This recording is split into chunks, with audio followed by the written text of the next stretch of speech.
Mesdames, Messieurs, bonjour et bienvenue à votre émission 5 sur 5 sur la chaîne africaine de télévision.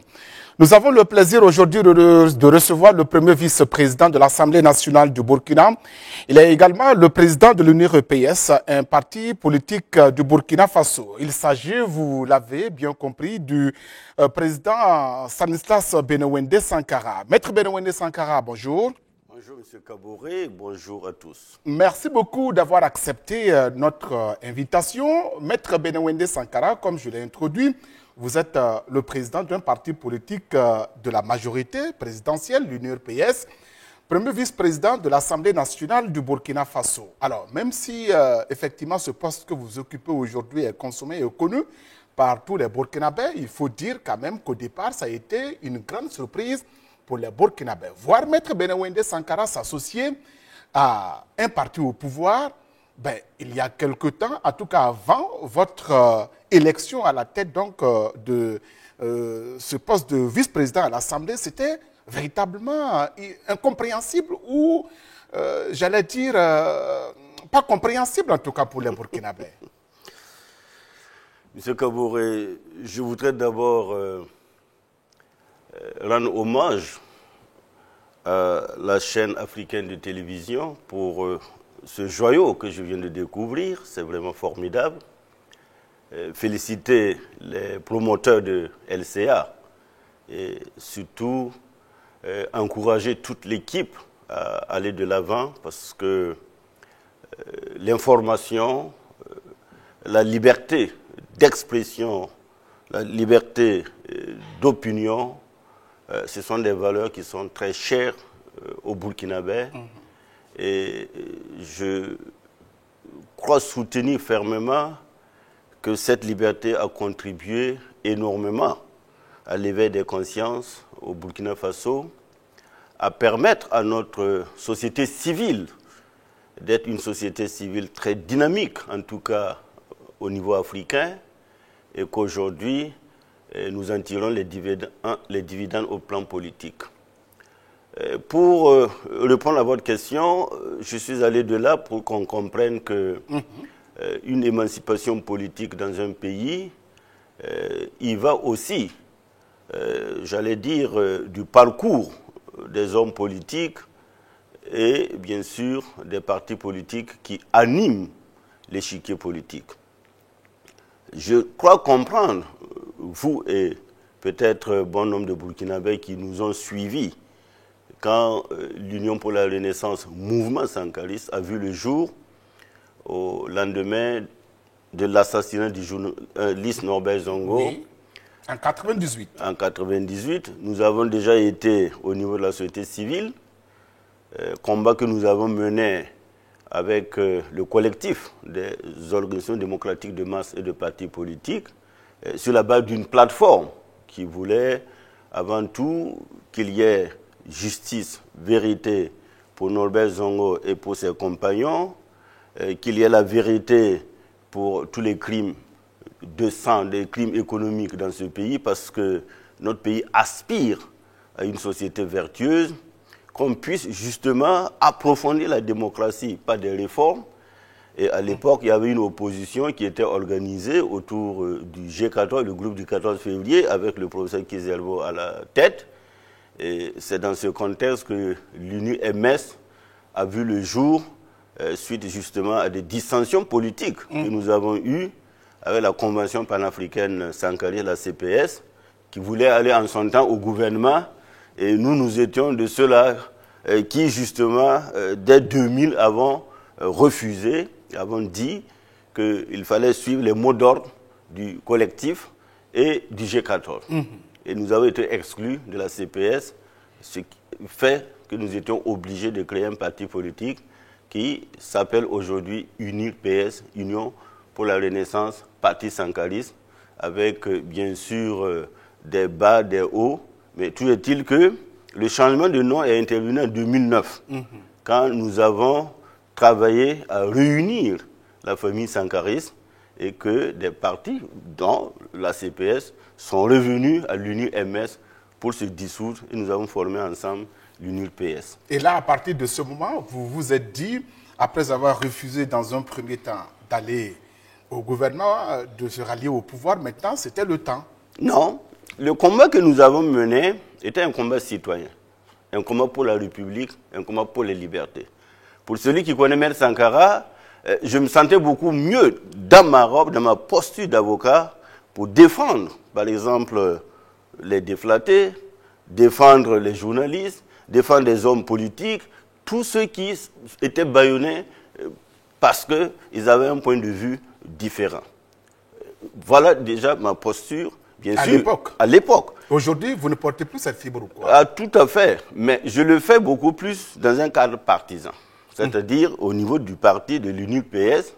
C'est là que j'en venais pour dire que pour une première, en 2002, on a vu les sankaristes émerger parce que nous avons, en tout cas à partir de cette élection-là, vu à l'Assemblée nationale des sankaristes pour la première fois arriver avec des députés.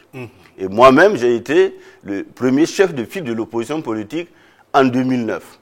Donc, c'est un travail que nous avons mené avec des camarades, avec des démocrates de ce pays-là, qui n'étaient pas forcément à l'UNIR MS ou l'UNIPS. Mais c'est pour dire que notre vision était de travailler à ce que le Burkina Faso soit havre de paix, un tremplin démocratique avec l'ancrage institutionnel. Est-ce que vous avez atteint cet objectif? Si, on l'a atteint. Aujourd'hui? On l'a atteint dans la mesure où nous avons obtenu des réformes substantielles. C'est vrai qu'en matière de liberté, tous les jours, il y a un combat qu'il faut mener parce qu'on restera toujours, en tout cas, créancier des libertés. Et les libertés s'approfondissent aussi au fil du temps. Donc, ce que nous avons obtenu, par exemple en 2009, c'était le statut du chef de file de l'opposition politique. Oui. Et c'est ça qui a permis d'opérationnaliser la loi qui existait depuis 2000, mais qui en réalité n'était pas effective parce qu'on n'arrivait pas à désigner un chef de file pour l'opposition. Donc, il a fallu des réformes à l'Assemblée. On a connu aussi, par exemple, la loi sur le quota genre, qui a permis à un moment donné aux femmes de prendre conscience de leurs responsabilités politiques et de travailler à s'insérer sur les listes. On a connu un certain nombre, j'allais dire, d'approfondissement même de la démocratie, ce qui fait que nous avons connu surtout des élections propres et crédibles. Je vais citer, ce n'est que pour exemple, les élections de 2005. Moi, j'étais candidat à l'élection présidentielle. C'était une élection propre. Tout à fait. C'était une élection que nous avons contestée. On a utilisé les voies de recours. Elle n'était pas propre alors? Pour nous. Parce que nous avons déféré le scrutin à des instances. Et nous avons respecté la légalité. Le Conseil constitutionnel, par exemple, avait été saisi. Et finalement, nous a déboutés. Vous avez obtenu combien de... Moi, j'ai obtenu, si je ne me trompe pas, 4,69%. Tout juste la limite pour ne pas avoir 5 et recouvrer ma caution. Et j'étais deuxième. Mais vous aviez même la possibilité d'aller à un gouvernement d'union nationale. Oui, mais je ne voulais pas, parce qu'on n'avait pas les mêmes visions politiques et idéologiques. Parce que vous étiez sankariste. Oui, tout à fait. Et Blaise Compaoré, lui, ne voulait pas des sankaristes. Tout à fait. C'était simplement ça. C'était... moi non plus. Vous aussi, vous voilà. n'avez pas voulu? Pas du tout. Donc personne ne voulait l'autre? Pas du tout. Pas du tout. Mais on ne se sabordait pas. Je suis resté sur ma ligne politique et idéologique à défendre mes convictions, mais beaucoup plus à l'Assemblée nationale, mais pas avec l'exécutif. Donc les rapports que nous avions aussi à l'Assemblée nationale sont des rapports de parlementaires, où le débat, effectivement, était un débat sain, où chacun pouvait dire ce qu'il pense, s'affirmer et voter en fonction des consignes du parti ou en fonction de son intime conviction. Mais d'autres pensent, par exemple, que vous êtes revenu à la case départ avec le régime actuel, puisque c'est Blaise Compaoré, la photocopie. Non. Laurent Gbagbo l'a dit. Oui, ça c'est Laurent Gbagbo, c'est pas Maître Sankara. Je respecte l'opinion du professeur Laurent Gbagbo. Mais ce n'est pas mon point de vue, pas du tout. Votre point de vue, c'est lequel? Mon point de vue, c'est que dans toute évolution, on dit que les imbéciles ne changent pas. Ah bon? Ah si, c'est pas moi qui le dis. C'est une vérité philosophique à la limite constante. Et surtout en politique, je pense qu'il faut savoir évoluer avec son temps. Il n'y a pas sous ces cieux-là, une société qui n'évolue pas, où, effectivement, vous ne verrez pas que les visions politiques aussi sont en réalité tributaires de ces évolutions-là. La preuve, si vous prenez le cas de la Russie, mais aujourd'hui on ne parle plus de Lénine. Pourtant, il y a eu un temps où nos dévanciers citaient les tomes de Lénine avec les virgules qui y étaient. On citait par exemple l'Albanie de Enver Hoxha comme étant la référence. Aujourd'hui, ces normes-là n'existent plus. Donc, il faut savoir aussi évoluer avec son temps. Et je dois dire que le MPP est toute une histoire. Et c'est le produit de ces mutations et de ces luttes qui ont accouché du MPP. Maître Benewende Sankara, que répondez-vous par exemple à certaines personnes qui pensent que vous avez bafoué les idéaux de Thomas Sankara que vous portez ou que vous pensez porter? Parce qu'aujourd'hui, Thomas Sankara dit, par exemple, ces observateurs étaient contre la bourgeoisie. Mais aujourd'hui, vous êtes au pouvoir. Vous êtes bourgeois, ça c'est... Être au pouvoir n'est pas... Premier vice-président de l'Assemblée nationale. Ce n'est pas synonyme de bourgeoisie, ce sont des fonctions politiques. Mais justement, ce sont des fonctions politiques, Maître Benewende Sankara. Mais reconnaissons quand même que c'est de hautes fonctions. Mais une haute fonction n'est pas synonyme de bourgeoisie. Même la profession que j'exerce, la profession d'avocat, est une profession bourgeoise par essence. D'accord. Ceux qui ont créé la lutte des classes, là, mais ce n'étaient pas des gens qui roulaient en VTT. C'était des intellectuels. Qui avaient à manger, à boire. Mais je pense que parler de bourgeoisie, c'est d'abord dans la tête. C'est avoir une conscience de classe. C'est ça qui compte. Oui, justement, Sankara était, par exemple, contre l'utilisation de gros véhicules, si vous voulez, le voyage dans la classe affaires. C'est la rationalité. Non, n'oubliez pas que quand vous parlez de ça, vous voulez nous ramener à la gouvernance du président Thomas Sankara. Ce sont les idiots qu'il a inculqués. Laissez-moi vous expliquer, parce qu'en réalité... Est-ce qu'aujourd'hui vous êtes un exemple? Vous bottez en touche ce Kaboré, parce que Thomas Sankara, d'abord, toute son action politique était éclairée par le discours d'orientation politique, qui prône la lutte des classes. Je ne sais pas si je me fais comprendre. Non, vous comprenez. Et quand on lit le discours d'orientation politique, vous verrez effectivement qu'on a classé les couches, les catégories sociales. C'est pour ça qu'on parle de la lutte des classes. Et vous verrez bien sûr qu'on va classer par exemple les intellectuels, les fonctionnaires comme étant dans la petite bourgeoisie. Vous avez la paysannerie, vous avez bien sûr les ouvriers, etc., etc. Donc vous avez la classe des opprimés contre la classe des exploiteurs, des oppresseurs. Des oppresseurs, voilà. Mais il est inadmissible, même une aberration, de dire que celui qui occupe une fonction politique est a priori dans la classe des oppresseurs. C'est une aberration. Il faut me juger par rapport aux actes que je pose, par rapport à mon action politique en faveur des opprimés. C'est en ce moment-là que vous pouvez me dire je suis bourgeois ou je ne le suis pas. Sinon, quand vous parlez, par exemple, du président Thomas Sankara, en ramenant au train de vie de l'État, c'est tout à fait fondé parce qu'un pays exsangue, qui n'a pas de ressources, où vous allez utiliser les moyens de l'État, soit à des fins privées ou de façon abusive, c'était inadmissible avec le président Thomas Sankara. Mais c'est ce qui est observé peut-être aujourd'hui. Mais c'est ce qui est aussi dénoncé. Quand c'est observé, c'est dénoncé. D'accord. C'est même combattu. Vous, personnellement, vous le combattez? Mais bien sûr. L'Union PS le combat? Est-ce qu'à l'Assemblée nationale, vous le dites haut et fort? C'est notre vision politique. Quand vous lisez notre texte, nous avons à l'Union PS, tout à l'heure vous avez parlé du sankarisme à l'Union PS. Nous ne sommes pas comme les autres partis politiques qui se réclament du sankarisme. À l'Union PS, nous avons conçu le sankarisme que nous défendons à l'image du discours du président Sankara prononcé le 4 août 1987, où il mettait l'accent sur produisons et consommons burkinabé.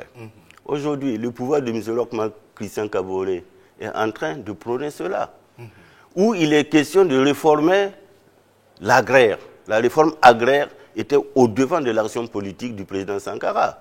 Il n'a pas eu le temps, malheureusement, il a été assassiné sans avoir pu accéder à une organisation politique capable de capitaliser tout cela et de traduire en action politique. Voilà pourquoi nous disons à l'UNIPS que nous héritons des idées du président Sankara sur ce terrain-là, que nous conceptualisons et que nous rendons en projet de société que nous défendons. Donc, dans l'alliance que nous avons avec le MPP, c'est de défendre cette vision parce que le MPP est de la social-démocratie. Donc, nous avons quelque part des idéologies de gauche qui coïncident parce que nous défendons les mêmes valeurs. Oui. C'est-à-dire mettre au devant l'homme. Et le programme du chef de l'État, M. Rochman Christian Kaboré, est fondé sur, bien sûr, l'homme. Oui. Donc, quelque part, nous avons, bien sûr, les mêmes visions. Mais il y a une réalité qui est têtue. Cette réalité, c'est le système dans lequel nous sommes, que nous avons hérité et que nous voulons transformer avec les règles de la démocratie. Et que répondez-vous également à ceux qui pensent aujourd'hui que vous vivez sur le dos d'un cadavre qui est Thomas Sankara, puisque c'est lui, son image, que vous prônez et qui vous amène là où vous êtes.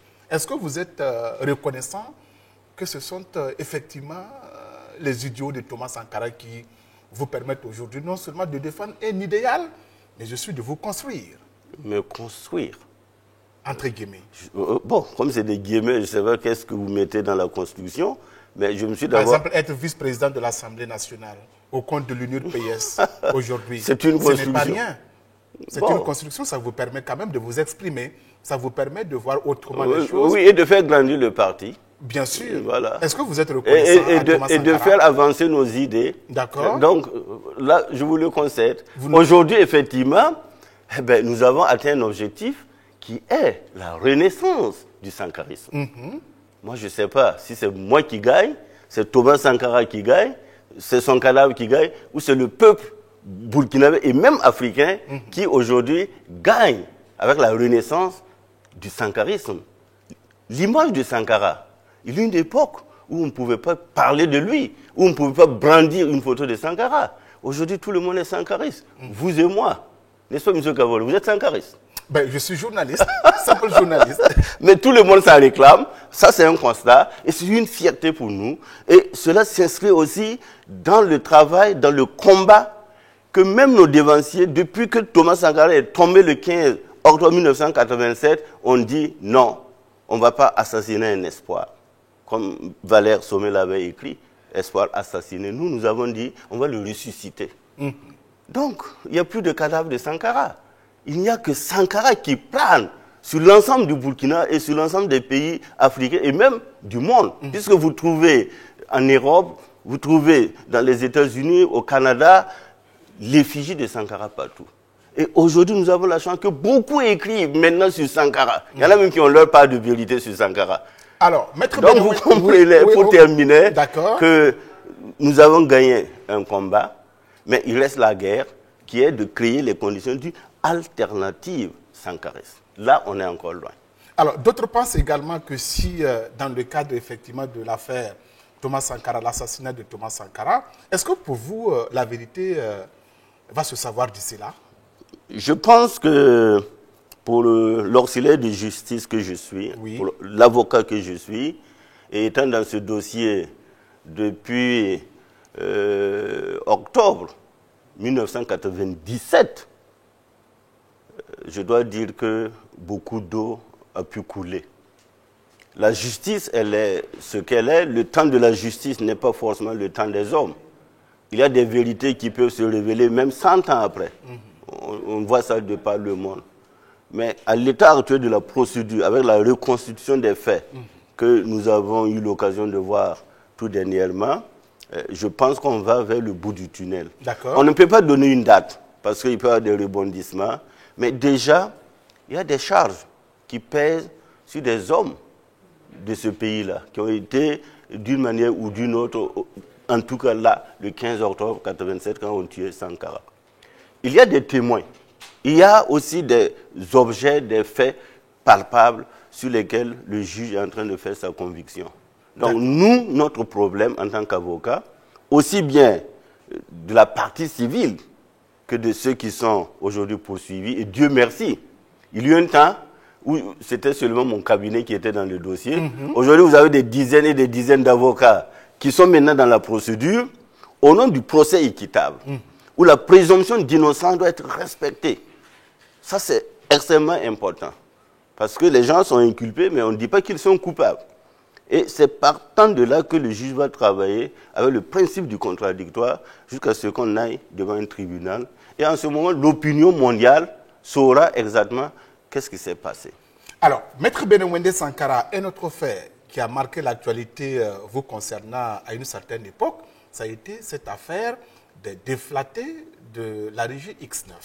Alors, finalement, il y a eu un jugement, l'argent a été débloqué, alors, et les déflatés ont eu du mal à rentrer en possession de leur argent. Vous avez été même accusé à un moment donné d'avoir détourné l'argent des déflatés. C'est ce que l'opinion a compris entre-temps. Mais bien sûr. Que s'était-il passé? Il s'est passé qu'il y avait certains de vos confrères. Mais vous avez quand même reçu l'argent.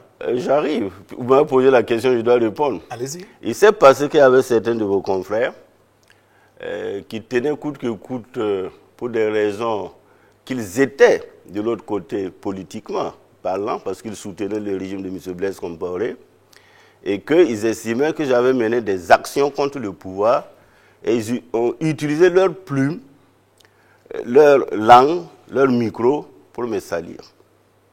Il y en a qui sont plus de ce monde, je respecte leur mémoire. Mais il y en a encore qui sont là.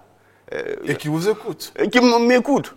Donc le canal aussi a disparu, le journal n'existe plus. Ah bon? Parce qu'on dit que le pipi du mensonge ne va pas loin, ça s'arrête.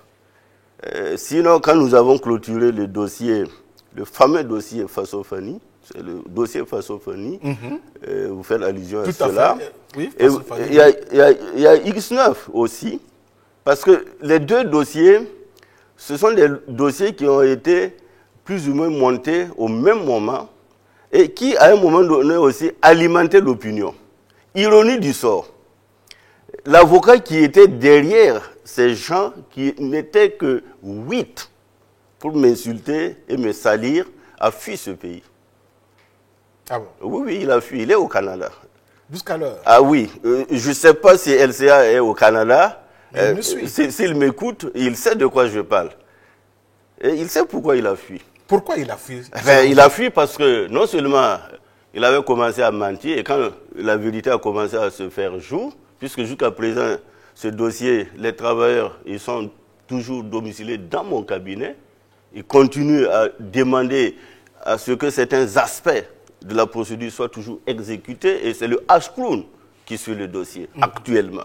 Comment voulez-vous que des clients qui désavouent leur avocat restent avec lui depuis 1997 et sont toujours avec moi? Donc, jusqu'à présent, ils ne sont pas rentrés dans leurs droits? Non, ils sont rentrés dans leurs droits. Même au moment des faits dont vous faites cas, ils étaient rentrés dans leurs droits. Mais puisqu'ils avaient eux-mêmes organisé une conférence de presse pour vous mettre en cause. Oui, c'est ce que je dis. C'était une machination et nous avons à l'époque justement usé de notre droit de réponse pour démentir. Donc, je ne vais pas revenir en arrière parce que ça date depuis les années 2000-2002. Il y a des séquelles. Hein? Il y a des séquelles parce que nous avons signé une convention avec l'État du Burkina Faso qui a payé effectivement en 3 tranches un montant de 449 millions si je ne me trompe pas. Et ça a été en 3 tranches. Les travailleurs ont perçu. À l'époque, il n'y avait pas ce qu'on appelait la CARPA, c'est-à-dire la caisse de règlement. Et d'ailleurs, Dieu merci que cette CARPA a vu le jour avec Maître Kéré et je faisais partie des tout premiers avocats pourvoyeurs des fonds à la CARPA, avec les sommes que je recevais qui étaient estimées à des milliards. Donc, je sais de quoi je parle. Vous tenez des milliards? Ah si, ah si. Ah, vous connaissez le milliard, c'est pas aujourd'hui? Non, non, non, pas aujourd'hui. Ça, je le dis haut et fort, je connaissais le milliard, ça ne date pas d'aujourd'hui. Maintenant, pour avoir moi mes honoraires, il faut que ça soit calculé sur la base des sommes que j'ai effectivement perçues. Il y a de petits malins qui ont justement tapé leur calculatrice pour dire, mais si M. Sankara a perçu 32 millions en termes d'honoraires, si c'est par exemple 10%, il deviendra immédiatement riche de 32 millions. Eh bien, si cet argent c'est foutu pour Blaise Compaoré, il faut le nuire. C'était pour la... C'était pour me nuire. Simplement? Simplement. On vous empêchait d'avoir de l'argent? Mais bien sûr, puisque c'est le nez de la guerre. Monsieur Kaboré. Oui. combien de fois on a saisi moi mes comptes dans ce pays de façon injuste? Mais vous n'avez pas parlé. Ah, mais pourquoi je vais en parler? Je me défends parce que moi je suis avocat et je dis souvent à ceux-là que j'ai défendus que si je peux les défendre, c'est que je peux me défendre moi-même. Vos comptes ont été saisis à plusieurs reprises. Saisis. Pour vous empêcher, par l'État du Burkina Faso. Pour vous empêcher d'évoluer, pour vous empêcher de défendre les clients. Mais bien sûr, pour me nuire. Puisque si on arrivait à tuer ma réputation, ça veut dire purement et simplement qu'on a gagné quelque part. Parce que mon histoire ne date pas de maintenant. Moi, j'ai été CDR, je le dis haut et fort. À un moment donné, pour ma carrière professionnelle, je préférais être avocat que d'aller dans l'arène politicienne. Mais, pourquoi je suis revenu en politique? Oui. Je suis revenu en politique tout simplement parce que, à un moment donné, les dossiers que moi je recevais par conviction politique me constituaient par exemple pour des journalistes, me constituaient justement pour ces travailleurs déflatés qui ouvraient des dossiers sans me verser un seul copec, mais que j'acceptais de défendre, me constituaient pour des leaders politiques, de l'opposition notamment. Que vous défendiez gratuitement. À l'époque. Je peux citer des noms. Donc, vous comprenez que c'était une position d'abord personnelle, c'est une conviction personnelle, c'est mon engagement personnel. Donc, au regard de tout cela, ce n'était pas un parti politique qui était derrière.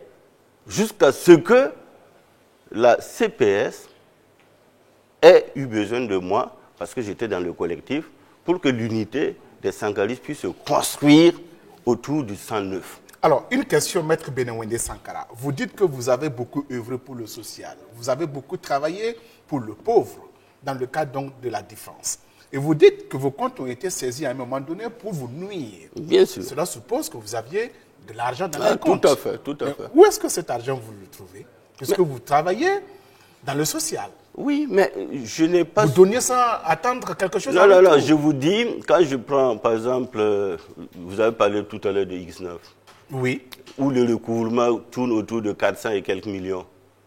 Mais j'ai mis combien de temps pour recouvrer cet argent? 400 et quelques millions dans vos comptes?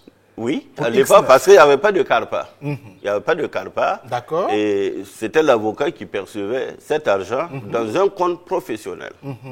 Et il rétrocède cet argent à ses clients. Oui. Déduction faite de ses honoraires. Alors, sur 400 millions, combien vous pouviez gagner, par exemple? Ouais, prenez 10% en moyenne. D'accord. Ça me fait combien? Ça fait quand même un peu de sous. Hein? Ah oui, quand même. Et ce n'est pas le seul dossier. Par exemple, dans le dossier de Faso Fani, oui. Nous avons recouvré plus de 2 milliards et quelques. Si vous prenez le dossier de la Soremi, on a recouvré plus de 3 milliards. Pour ne citer que ça. Et ce n'est pas ce que je fais seulement, je fais autre chose. Je fais de la consultation, je fais bien sûr des activités aussi d'assistance. Alors, Maître Benewende Sankara, merci beaucoup. Je constitue des sociétés. Ah d'accord. Donc, voilà. Vous avez même, à un moment donné, aidé des proches du régime de l'ancien président Blaise Compaoré, même si vous n'étiez pas en odeur de sainteté avec... Non, l'avocat n'a pas de barrière. Nous ne constituons pas au regard de la couleur politique de quelqu'un. En ce temps, vous avez travaillé avec qui était dans le sérail? Moi, j'ai travaillé avec le bâtonnier Benoît Savadogo. D'accord. Qui était d'ailleurs l'ami particulier du chef de l'État Blaise Compaoré et dont il était le conseil. Et moi, j'étais dans son cabinet. Et par lui, vous passez des messages pour Blaise? Non, pas du tout. C'est pour ça que j'ai préféré dénoncer le contrat qui m'existait au grand frère et bâtonnier Benoît Savadogo pour aller ouvrir mon cabinet et être libre. Donc, de façon libre, vous n'aviez jamais rencontré l'ancien président? Tête à tête, de façon discrète? Non, je l'ai rencontré la première fois, c'était malheureux, c'est quand il a perdu son fils. Nous sommes allés en délégation du barreau, je faisais partie pour lui présenter nos condoléances. La deuxième fois, c'est une anecdote. Oui. C'était au parc animalier de Zignalé, parce que moi j'étais le parrain de Laza, qui avait une coupe. Et la coupe est toujours chez moi. Et ceux qui m'écoutent le savent. Et pour prendre cette coupe-là, ils ont voulu que le parrain soit là. Il se trouvait que c'était au moment chaud. C'était, je crois, dans les années 99, où, avec la mort du journaliste Nobel Zongo, on ne pouvait pas imaginer mettre Sankara à Zignalé. Ils ont fait une délégation et ils m'ont posé le problème. J'ai dit, mais quand cela ne tienne, moi, je ne vois pas qu'est-ce qui m'empêcherait d'aller prendre la coupe à Zignalé pour vous. Je suis allé, j'ai pris la coupe et je suis revenu. Et à l'époque, je roulais avec une Cherokee rouge Bordeaux. D'accord. Pour ceux qui ne le savent pas. Demandez à Nana Thibault. Quand on nous gazait, c'était dans ma voiture qu'il était. Ah bon? Voilà. Donc, il y en a qui pensent que je me suis peut-être battu une fortune autrement. C'est par l'abnégation au travail. Je suis issu d'une famille modeste, pour ne pas dire pauvre. Dans ma vie, j'ai eu à travailler étant très jeune. J'ai enseigné, par exemple, à l'école primaire, aux montagnes. J'ai enseigné au secondaire. J'ai même saigné l'EVA en Côte d'Ivoire pour payer mes études et être ce que je suis. D'accord. Donc, je souhaite simplement que aujourd'hui, ce que je mène comme combat puisse servir par les valeurs que nous défendons et que nous retrouvons sur le président Thomas Sankara. C'est tout. Maître Benaouindé Sankara, alors, les élections populaires des 30 et 31 octobre 2014, il y a une image qui frappe toujours les Burkinabés et qui frappe également l'opinion internationale. Alors, c'est ce drapeau que vous avez sorti de l'Assemblée nationale en courant. Où est-ce que le drapeau se trouve? Le drapeau était dans mon cabinet. Et mon cabinet, à l'époque, jouxte avec mon domicile. Et j'avoue que le jour J, pour ceux qui ont suivi l'élément, moi j'étais surpris même par les images. Mais paix à l'âme du regretté Ouattara Bakari, qui m'a appelé pratiquement la veille, au soir, pour dire ah, nous savons que demain, à l'Assemblée, ça va être houleux. Est-ce que je peux venir chez vous tôt le matin? On va aller ensemble à l'Assemblée. Je lui ai dit oui. Donc, il est venu me trouver, pour ceux qui ont vu le film. J'avais mon cartable et j'étais en train de donner des instructions à la secrétaire et j'avais effectivement le drapeau à mon cou. Et c'est comme ça que je suis allé au siège du CEFOP où les autres députés m'attendaient et nous avons embarqué, déjà dans les gaz lacrymogènes, et le monsieur filmait. Donc, on est arrivé à l'Assemblée. Bon, par la suite, moi, je ne l'ai pas revu. Je ne sais pas où il était.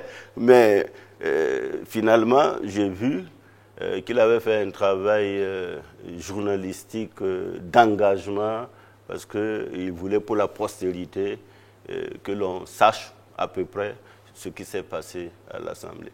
Donc, moi, j'avais déjà, effectivement, en sortant de chez moi, mon drapeau. Et je disais, on partait, c'était pour la patrie ou la mort. Mais nous partions en réalité avec la conviction qu'on va aller à l'hémicycle pour discuter de l'inopportunité de la loi et de demander au gouvernement de retirer. Oui. Parce que selon le règlement, le gouvernement peut retirer à tout moment. Donc c'est quand on était dans le bureau, dans notre bureau du groupe, en train de nous organiser et tout. Bon. Moi, j'ai reçu un coup de fil qui me dit, écoutez, la dernière barrière a été levée, l'Assemblée nationale... Qui vous a appelé? Je ne dirai pas. Vous ne direz pas? Non, je ne dirai pas. La personne est toujours là? Ah, bien sûr. Mais je suis chef de parti. On a des militants quand même. Est-ce que c'est un homme de sécurité ou c'est Je ne vous dirai pas, M. Kaboré. Vous ne direz pas. Que les téléspectateurs m'excusent, mais je ne le dirai pas. Vous n'allez pas nous dire ça. D'accord. Maître Benaouindé Sankara, nous poursuivons avec vous. Alors... après l'élection présidentielle, le MPP... En 2015. En 2015. Ouais. Le MPP était à la recherche effectivement d'alliés pour pouvoir asseoir son pouvoir. Tout à fait. Alors, c'est dans ce cadre-là que vous avez rejoint le parti au pouvoir pour occuper par la suite le poste de premier vice-président à l'Assemblée nationale. Alors, beaucoup disent que vous devez ce salut à Feu Salifou Diallo. Tout à fait. Bon, le salut, je ne sais pas s'il faut parler de salut. Parce que quand on parle de salut, c'est lui qui a tout mis en œuvre, c'est lui qui vous a convaincu. Non, mais je ne dis pas que c'est un salut pour moi. pas du tout. C'est peut-être le salut pour le Burkina Faso, parce que, comme vous l'avez dit tout à l'heure, nous étions diamétralement opposés au CDP, mais pas au MPP. Mais c'est là où les Burkinabés Justement. ne comprennent pas. Mais il faut que les Burkinabés aussi ne soient pas amnésiques. Parce que les Burkinabés pensent que c'est l'opportunité politique. Non, les Burkinabés, je pense qu'aujourd'hui, les Burkinabés, de toutes les façons, on dit qu'en politique, il n'y a que l'ingratitude. Sinon, le MPP nous a beaucoup aidés. Nous avons lutté pendant 27 ans. Avec le même. Contre Blaise Compaoré. Le même président d'aujourd'hui était dans le oui, mais s'il n'avait pas quitté, si M. Rochma Christian Kaboré, avec Salif Diallo, ce qu'on appelle les RSS là, s'il n'avait pas quitté le navire CDP, vous ne serez pas là aujourd'hui. Aujourd'hui là, peut-être même qu'on nous avait enterrés. Ah bon? Ah si, peut-être qu'aujourd'hui on nous avait enterrés. C'est parce qu'eux, ils ont eu le courage, à un moment donné, malgré tout ce qu'ils avaient dans le pouvoir de quitter, que Blaise Compaoré s'est senti affaibli, à la limite, il s'est senti trahi. Donc nous avons applaudi le MPP. Moi, j'ai été parmi les premiers à aller à la Maison du Peuple pour les féliciter en janvier 2014, à l'Assemblée Générale Constitutive du MPP. Et c'était la prémonition du journaliste Norbert Zongo, quand il disait qu'avec ce pouvoir-là, parlant du CDP, il fallait forcément une implosion. C'est-à-dire que ça vienne de l'avant, dedans. Parce que c'était un parti État. C'était un parti qui pouvait gagner les élections 200% à la force, au Togo. Donc, écoutez, mon ami, le chat noir, Paré Emile, quand il dit que lui, il a prêté ses sigles au MPP, parce qu'il a compris qu'ils ont le pouvoir, ils ont l'argent, donc lui, avec ses idées, tout ce qu'il pouvait faire, c'est aller. Et enfin, et c'est ça qui est dommage au Burkina Faso, la question de l'unité, elle a toujours été posée s'agissant de la gauche. Et je dis c'est une maladie infantile, parce que chaque fois, on tourne, et tant que ce n'est pas moi, tant que c'est quelqu'un d'autre, on se lave les mains. Moi, je ne suis pas... Vous n'êtes pas de ce... Pas du tout. Pas du tout. Je menais un combat contre un système, mais ce n'était pas contre un homme. C'est pourquoi nous étions farouchement opposés au régime de M. Blaise Compaoré, parce qu'on a estimé que pendant 27 ans, trop c'était trop.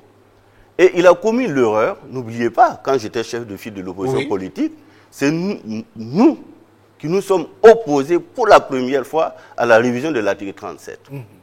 D'abord, en 2011, avec son ministre d'État Yeboyensan, ils ont tenté, avec le CCRP, de manipuler d'abord les partis politiques. Moi, j'ai refusé. Et ensuite, en avril, le 30 avril 2011, nous avons lancé pour la première fois un meeting où nous disions « Blaise doit dégager ». Mais au début, on nous prenait pour des plaisantins. Ensuite, le CCRP est tombé dans l'eau. Ensuite, le Sénat s'est tombé dans l'eau. Et puis finalement, on a vu venir la société civile qui est venue à renfort. On a vu naître des associations, des mouvements, des penseurs qui ont dit non, trop c'est trop, il faut arrêter. Oui, certains pensent que c'est vous qui avez rejoint le mouvement Blaise Dégage avec le balai citoyen. On estime que c'est le balai citoyen qui est le précurseur. Vous savez quand est-ce que le balai citoyen est né et comment il est né?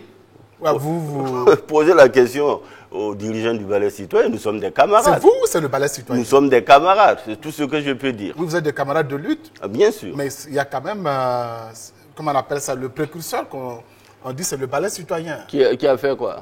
Blaise Dégage. Non, c'est moi qui avais organisé le meeting. C'est vous? Oui, et c'est moi qui est venu avec Samska, avec des pancartes, à la place de la Révolution. Mais avant ça, nous avons toujours eu des rapports, ce que je veux dire, même après ça. Alors, Maître Benewende Sankara, nous allons nous parler franchement. Alors, je vous répondrai franchement. Maître Benewende Sankara, les yeux dans les yeux. Est-ce que vous regrettez aujourd'hui d'avoir fait alliance avec le MPP au regard de la situation que nous traversons, au regard de la gouvernance actuelle? Monsieur Kaboré, ce n'est pas au milieu du gué qu'on abandonne son meilleur ami. Mais au moins, vous reconnaîtrez que ça ne marche pas, ça ne va pas. Non, ça ne va pas, parce que le MPP a pris le pouvoir avec un programme de développement pour ce pays. Et on lui a imposé une guerre, le terrorisme, la guerre asymétrique. Quand vous avez... Oui, il y a la guerre au Mali, il y a la guerre au Niger. Mais vous pensez qu'au Mali ou au Niger, ce n'est pas les mêmes problèmes? C'est pratiquement les mêmes problèmes, c'est pratiquement les mêmes excitations. Et d'ailleurs, certains pays comme le Mali, c'est encore pire, parce qu'il y a la partition au Mali avec Kidal. Nous n'avons pas encore cette partition-là au Burkina. Il y a des zones conflictuelles, comme au Sahel, où c'est très difficile. Mais le Burkina n'a pas encore cédé 1 centimètre carré, comme l'a dit le président Roch-Marc Christian Kaboré. Et on devrait d'abord le féliciter et le remercier pour ça. Ensuite, malgré tout, il y a des chantiers de développement qui se font en période de guerre. Donc vous comprenez que, bien sûr, que quand vous gérez le pouvoir d'État, où vous êtes démocratiquement élu, avec plus de 50%, il y aura au moins 40% de gens pour vous critiquer. Donc, on ne s'offusque pas pour cela, c'est la démocratie. Mais soyons objectifs et patriotes pour reconnaître les mérites. Oui. Reconnaître les mérites avec des Burkinabés qui disent qu'ils n'arrivent pas à manger 3 fois par jour, des Burkinabés qui disent qu'ils n'arrivent pas à se soigner, l'économie est à plat. Vous allez me dire que c'est les mêmes qui votent. Oui, c'est les mêmes qui votent. Donc, laissons ces Burkinabés librement faire leur choix. Alors, vous êtes un homme politique. Quand vous tâtez le terrain pour les prochaines échéances, quel est le sentiment que vous avez? Le sentiment, pour être honnête et véridique, oui, c'est que les populations burkinabées intègres, qui aiment ce pays-là et qui savent reconnaître les mérites, pensent que le président Roch-Marc Christian Kaboré a donné le meilleur de lui-même pour ce pays. C'est vraiment un sentiment partagé. Les Burkinabés reconnaissent, je veux parler des Burkinabés encore sincères, que le contexte est très difficile, mais que le pouvoir se bat pour satisfaire en tout cas les intérêts, aussi bien matériels que moraux des Burkinabés, qui sont les plus nombreux dans le dénuement. C'est vrai, l'arbre ne doit pas cacher la forêt. Parce que quand vous êtes un pays qui traditionnellement est classé parmi les derniers de la planète comme étant un pays pauvre, endetté, avec tout ce qu'on connaît comme caractéristiques, eh bien, ce n'est pas par un coup de bâton magique qu'on peut, en 4 années, en 5 années, effectivement avoir une croissance à 2 chiffres. Mais les intellectuels, les statisticiens qui calculent la croissance là, disent que malgré tout, le Burkina Faso n'a pas régressé en termes de croissance économique. Donc, quelque part, bon, même si vous n'aimez pas le lièvre, il faut reconnaître qu'il court. Mais il y en a qui préfèrent le lièvre dans la soupe.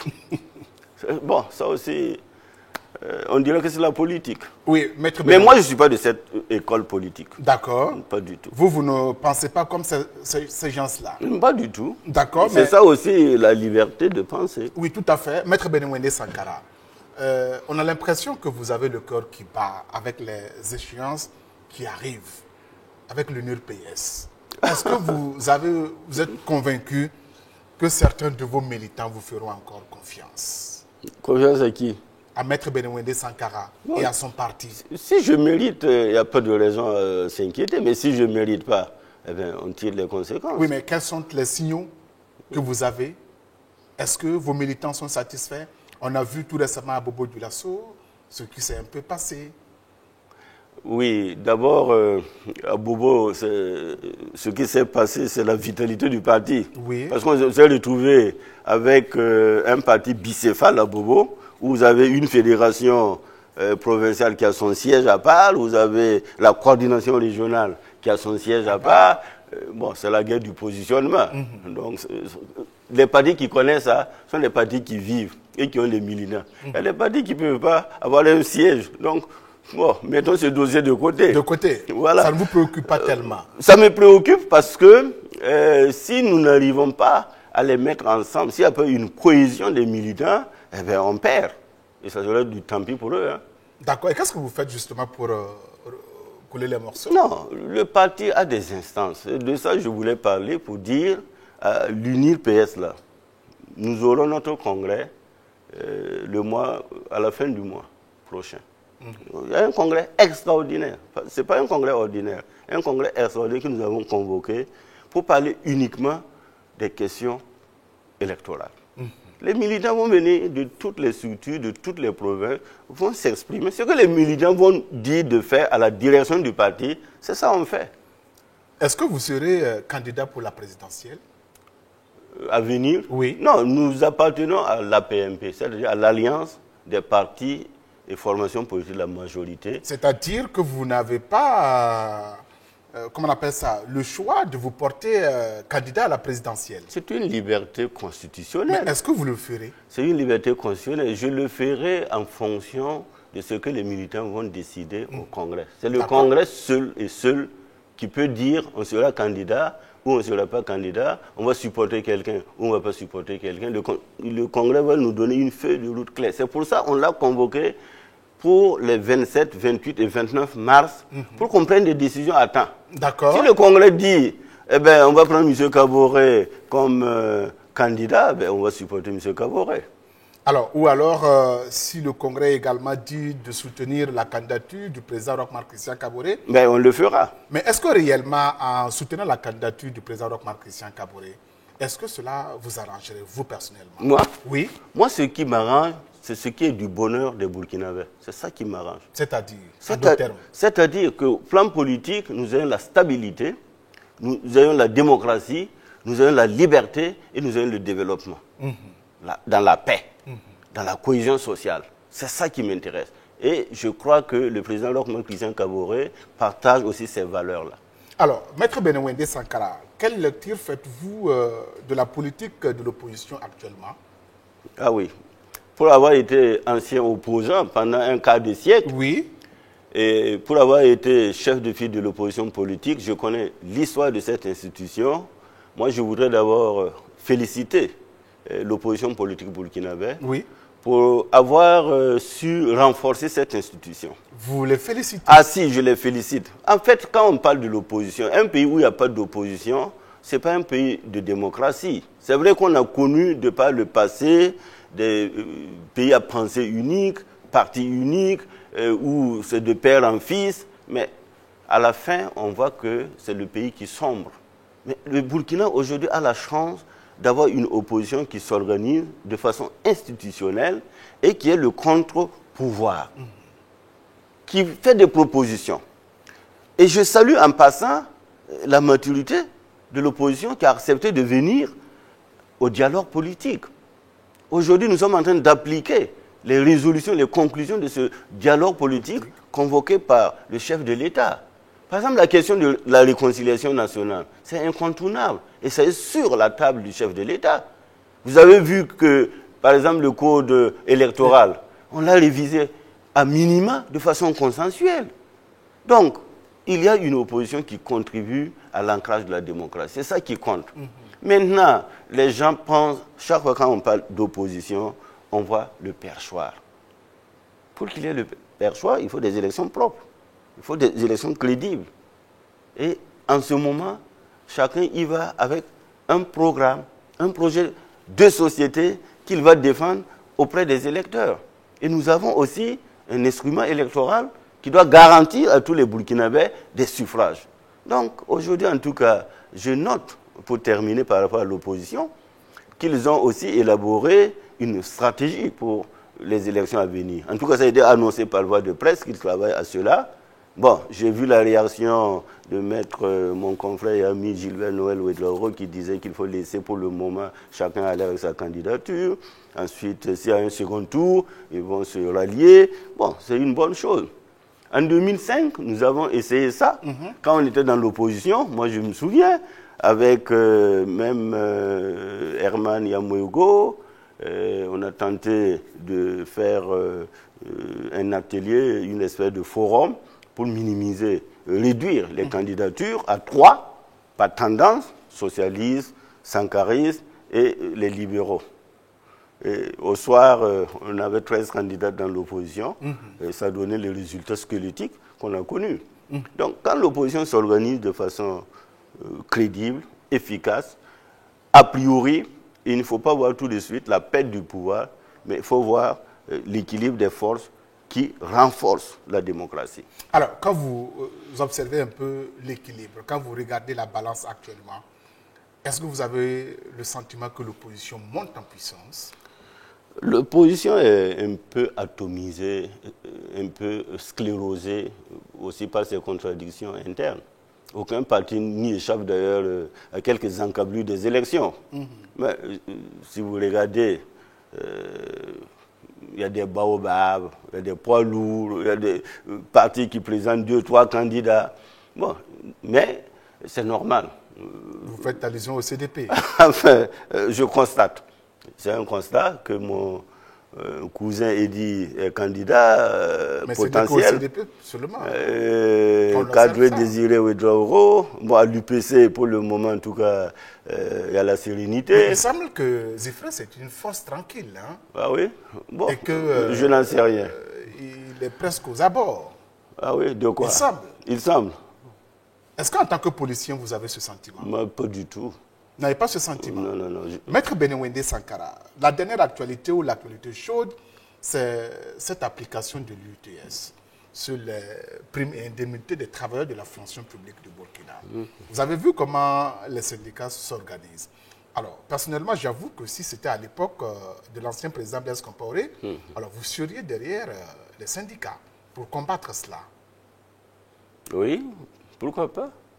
Est-ce que vous trouvez? Mais je ne suis plus à l'époque de Blaise Compaoré. Oui, vous avez changé donc de position. Mais pas de philosophie politique, pas de vision politique, pas d'orientation politique. Mais ici, c'est la philosophie, c'est l'orientation, c'est la vision. Parce que ce que vous avez combattu hier est observé aujourd'hui. Pas dans les mêmes proportions. Je m'explique. Allez-y. Je m'attendais à cette question. Je suis allé voir mon bulletin de salaire. Moi, j'ai toujours payé l'UTS à plus de 200 000 francs par mois. Je l'ai dans ma poche. J'ai toujours, voilà, au mois de janvier, on m'a prélevé 203 955 francs au mois de janvier. 203 955 francs. Que j'ai payé comme UTS. Ça veut dire, depuis que je suis à l'Assemblée, j'ai toujours payé l'UTS. Voilà. C'est un impôt, comme beaucoup d'impôts. Voté à l'Assemblée nationale comme tel. C'est la loi. Bon, chez nous, on dit dura lex, sed lex. La loi, elle est dure, mais c'est la loi. Quand on est républicain, d'abord, on ne s'érige pas contre la loi. Pas du tout. Quand on est républicain, dès que la loi est votée, on peut lutter pour qu'elle soit abrogée, qu'elle ne soit pas appliquée. Mais de mon parcours, même quand j'étais contre Blaise Compaoré, c'est ce que j'étais en train de vous expliquer, et c'est peut-être là où les Burkinabés ne peuvent pas me comprendre. Moi, j'ai toujours été un bon démocrate. La concertation, le débat dans les idées avec des arguments pour me convaincre ou me laisser convaincre ou convaincre quelqu'un. Je n'ai pas été, en tout cas, je ne pense pas qu'on puisse citer des exemples où j'ai appelé, en tout cas, à des mots d'ordre pour dire que la loi, finalement, il faut la rejeter parce que. Nous avons, exception faite de l'article 37 de la Constitution, mené un débat républicain jusqu'à rencontrer M. Blaise Compaoré dans son palais à Kosiam, paix à l'âme de Arba Diallo. Nous avons été, au nom de l'opposition, à un dialogue avec Blaise Compaoré.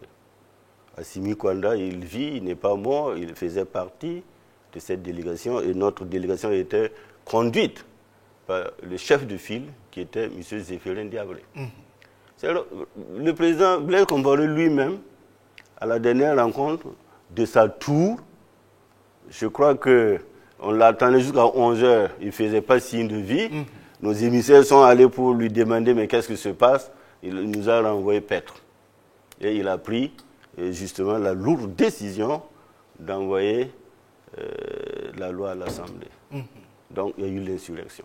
Sinon, tout le parcours a été dans la légalité.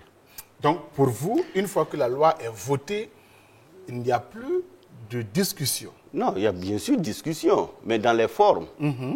On discute dans les formes et nous avons affaire à un pouvoir qui n'a jamais rompu le fil du dialogue, qui a toujours été demandeur, un pouvoir élu démocratiquement et qui se plie en quatre pour demander par exemple la trêve sociale au regard du contexte. Ce n'est pas de la faiblesse, c'est de l'humilité. Malheureusement, vous savez, quand on confond justement les choses, finalement, on ne sait plus quelle est la nature de la lutte. Est-ce une lutte politique? Est-ce une lutte syndicaliste? Est-ce une lutte de subversion? Est-ce une lutte terroriste? Aujourd'hui, les Burkinabés sont un peu mélangés et il faut arriver effectivement à une clarification, pour reprendre l'expression de M. Emmanuel Macron, et on en a besoin. Alors, Maître Benewende Sankara, quelle est votre position ou que proposez-vous au gouvernement et aux syndicats, c'est-à-dire les travailleurs de la fonction publique? Que leur proposez-vous afin que cette loi soit acceptée? Moi, je pense qu'il faut simplement que le gouvernement et les syndicats se retrouvent autour de la table de discussion. Alors, qu'est-ce qui est faisable et qu'est-ce qui n'est pas faisable selon vous? Vous savez, tout est négociable en politique. Et ici, il s'agit déjà de toucher à la sensibilité des travailleurs, c'est-à-dire à leur dénier. Mais permettez-moi d'observer, de faire observer. Si vous avez une ou deux, quelques centaines de personnes qui, en un clin d'œil, peuvent cotiser plus de 800 000 francs, plus de 800 000 francs pour appeler à un débrayage actif, c'est que, visiblement, ils peuvent contribuer à ce qui est demandé comme effort en termes du UTS. Parce que l'UTS, quand je regarde la plupart de ceux qui sont frappés, ils ne dépenseraient pas plus de 200 francs par jour. Donc ceux-là qui peuvent instantanément cotiser 800 000 francs sur place, au cours d'une quête, ils peuvent payer l'UTS. Si on veut être objectif. Cotiser. Et si on est patriote, si on est burkinabé, M. Kaboré. D'accord. En tout cas, c'est votre opinion, c'est votre proposition. Merci beaucoup, Maître Benewende Sankara. Je rappelle que vous êtes le premier vice-président de l'Assemblée nationale du Burkina. Et nous sommes au terme de notre émission. Vous allez observer votre caméra et s'adresser au Burkinabé en une minute. Allez-y. Peuple du Burkina Faso, je crois que le Burkina Faso nous appartient à nous tous, femmes comme hommes. Jeunesse du Burkina Faso, nous avons besoin de construire ensemble ce pays dans la sérénité. Nous avons besoin de faire les mêmes pas ensemble parce que nous appartenons tous, comme on le dit dans notre jargon, au même panier. Nous avons besoin, les uns et les autres, nous avons besoin de cheminer ensemble. Il faut que nous préservions la paix dans l'unité, dans l'union de nos cœurs, dans la fraternité. C'est à ce prix que nous pouvons repousser l'ennemi commun, d'abord le terrorisme. C'est à ce prix que nous pouvons effectivement aller sur les chantiers de développement, construire ce pays pour la postérité, pour l'avenir. Ne regardons pas aujourd'hui nos petits intérêts mesquins pour gâcher et détruire l'avenir de tout un peuple, l'avenir de toute une nation. Donnons-nous la main et allons-y ensemble, peuple du Burkina Faso. Merci à vous, Maître Benewende Sankara, premier vice-président de l'Assemblée nationale, président de l'Union européenne, d'être venu ici à la télévision LCA.